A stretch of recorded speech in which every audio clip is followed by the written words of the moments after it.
Okay, so I'm going to talk to you guys about liquidity pools, and that will hopefully let you guys identify the area of interest, which is what I use quite often.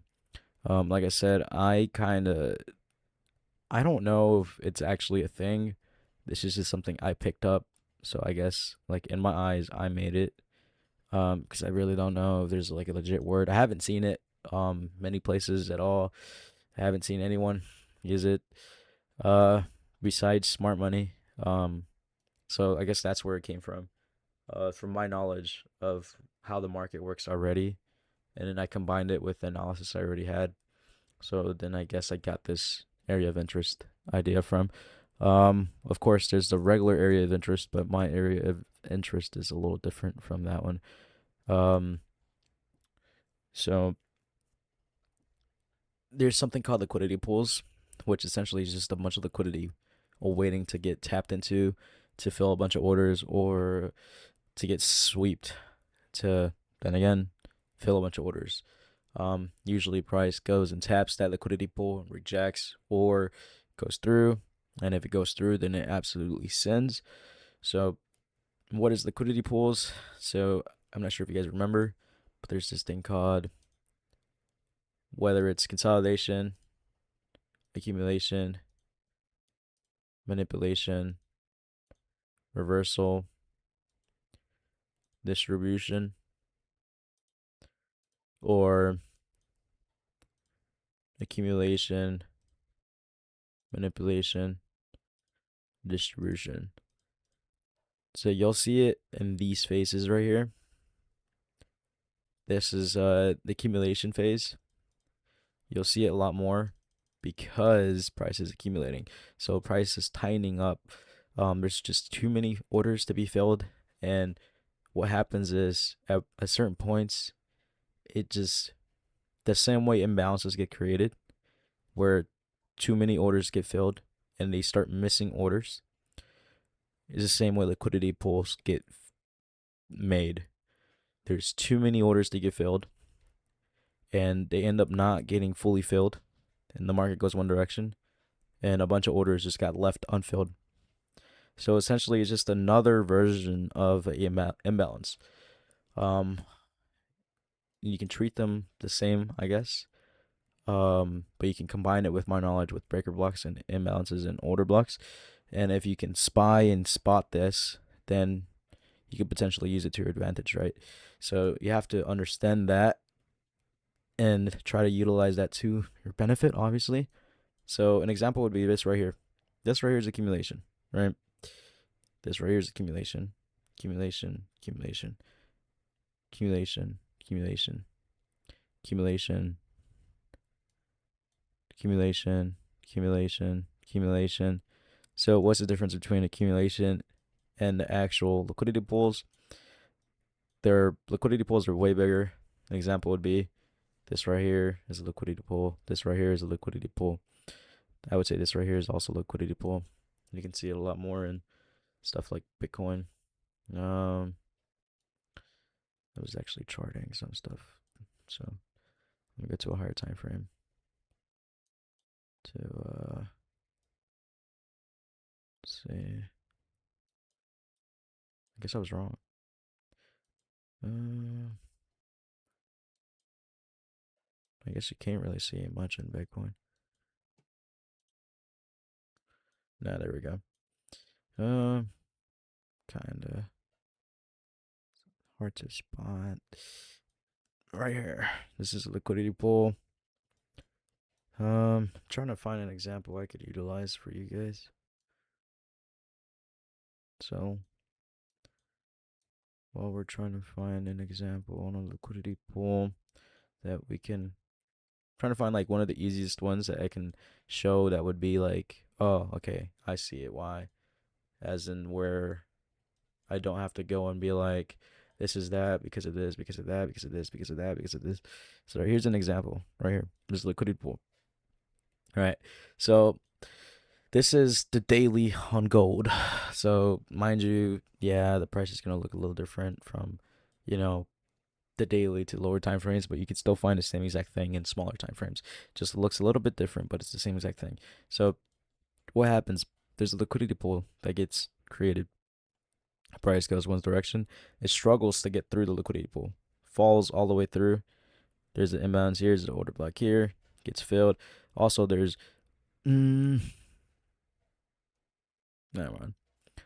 So it gets filled and then goes, and then as it's going up, comes and forms another liquidity pool. So just keep an eye on liquidity pools because you can use that to your advantage. So an example would be, where do I know price is going to go to? Probably here, because this is a liquidity pool. You see how close and tight the candles are? There is like no room. There's like no space. If you get to a smaller time frame, you could probably, okay, I was wrong. I would say you could probably find, okay, I think it's just because it's a higher time frame. I think I'm trying to explain it too much. I think it's really simple, and I'm just trying to overcomplicate it when I'm trying to actually do the opposite. So what happens, right? So let's say price comes, it goes up to this liquidity pool slash breaker block. You see there's an imbalance on the 4 hour time frame. Rejects off of that, comes test this. If it falls through, where is it going to go to? Where are the potential targets? We have lows, right? We have lows here. We have lows here. We have lows here. And we have lows here. Where is the most liquidity? Where does market is greedy. Market wants money. Market always wants money. Market sees there is orders up here, believe it or not. There's people that have pending orders up here. Um, but there's a lot of liquidity here. So what instead of it continue going up to fill those, maybe it will. It'll sweep, fill some orders, but then the next target isn't just gonna be this right here. This is a bigger liquidity pool, so it's gonna go to fill this liquidity. Now, where specifically, you can, estimate whether it's just gonna be a low, or you can look at the sessions and see which session. Okay, well, this is a higher time frame, so sessions are kind of useless right here. So you can go into specifics, So higher time frame imbalances, higher time frame breaker blocks. See what it's gonna happen. What's gonna do. So there's a small 4 hour time frame imbalance. Just keep that in mind. So there could be a potential bounce on that. And what would that let us know? Right there.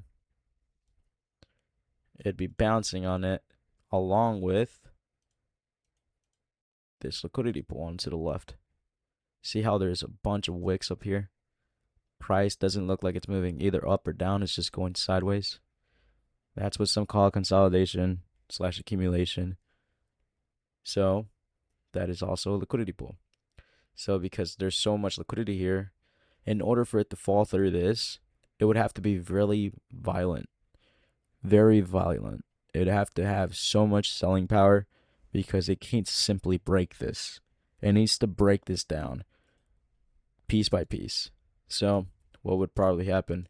Comes down, taps this, reacts off of something like this, comes back again, tries to tap it again, reacts off something like this, comes back, taps it like this, until eventually it just falls through, or does completely opposite and just keeps going up. So that's just something to keep an eye on, right? So you want to keep an eye on liquidity pools, but that's really all it is. You guys have any questions before I stop the recording?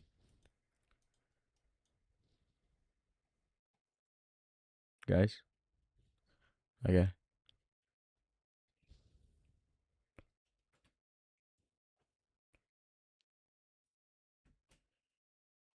Yes, but tighter. So like um consolidation would be something like this right here. Whereas if you were to identify the actual accumulation or the liquidity pool would be here. Yes. You see how it's spread out the wicks and candles are here? They're getting filled. But you see how price gets so tight right here?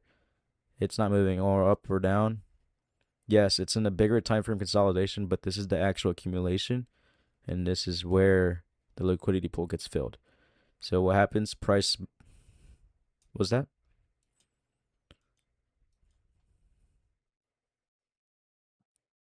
Yes, yes. And so it comes, manipulates.